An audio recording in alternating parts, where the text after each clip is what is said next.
रक्षाबंधन की पावन पौराणिक कथाएं। इस कथा को पूरा जरूर सुनिएगा। इस कथा को सुनने मात्र से होगी मनचाही इच्छा पूरी। और आप इस चैनल पर पहली बार आए हैं तो चैनल को सब्सक्राइब जरूर कीजिए। तो चलिए सुनते हैं रक्षाबंधन की पौराणिक कथाएं। यूँ तो रक्षाबंधन की कई कथाएं हैं, लेकिन हम यहाँ कुछ चर्चित कथाएं दे रहे हैं। इनमें से पहली कथा का धार्मिक महत्व है, जिसे पूजन के साथ कहा जाता है।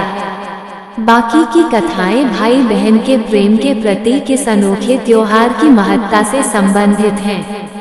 रक्षाबंधन कथा एक बार युधिष्ठिर ने भगवान कृष्ण से पूछा, हे अच्युत, मुझे रक्षाबंधन की वह कथा सुनाइए जिससे मनुष्यों की प्रेतबाधा तथा दुख दूर होता है।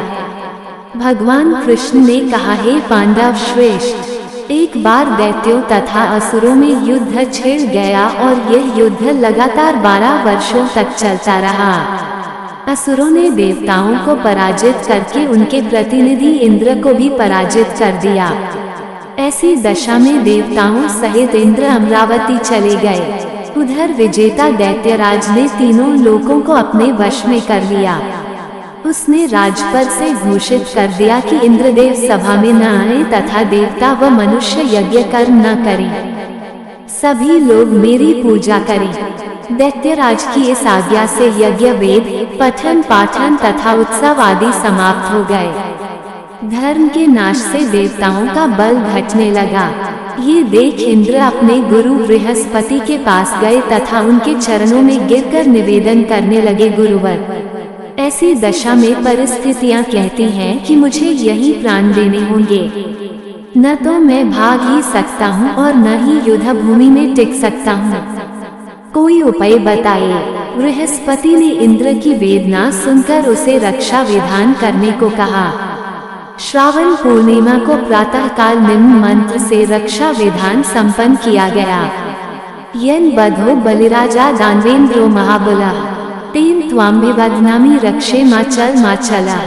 इंद्राणी ने श्रावणी पूर्णिमा के पावन अवसर पर द्विजों से स्वस्ति वाचन करवाकर रक्षा का तंतु लिया और इंद्र की दाहिनी कलाई में बांधकर युद्ध भूमि में लड़ने के लिए भेज दिया।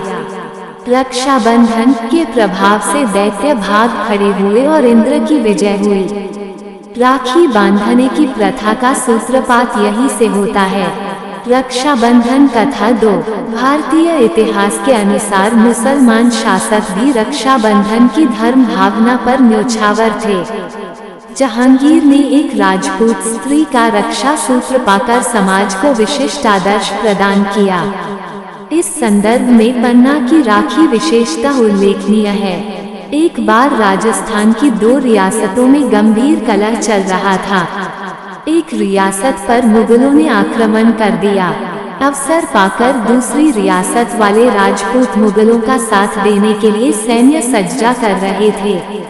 पन्ना भी इन्हीं मुगलों के घेरे में थी। उसने दूसरी रियासत के शासक को, जो मुगलों की सहायतार्थ जा रहा था, राखी भेजी।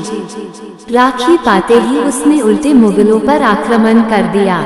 मुगल पराजित हुए। इस तरह रक्षाबंधन के कच्चे धागे ने दोनों रियासतों के शासकों को पक्की मैत्री के सूत्र में बांध दिया। कृष्ण द्रौपदी कथा। एक बार भगवान श्री कृष्ण के हाथ में चोट लग गई तथा खून की धार बह निकली। ये सब द्रौपदी से नहीं देखा गया और उसने तत्काल अपनी साड़ी का पल्लू फाड़कर श्री कृष्ण के हाथ में बांध दिया। फलस्वरूप खून बहना बंद हो गया।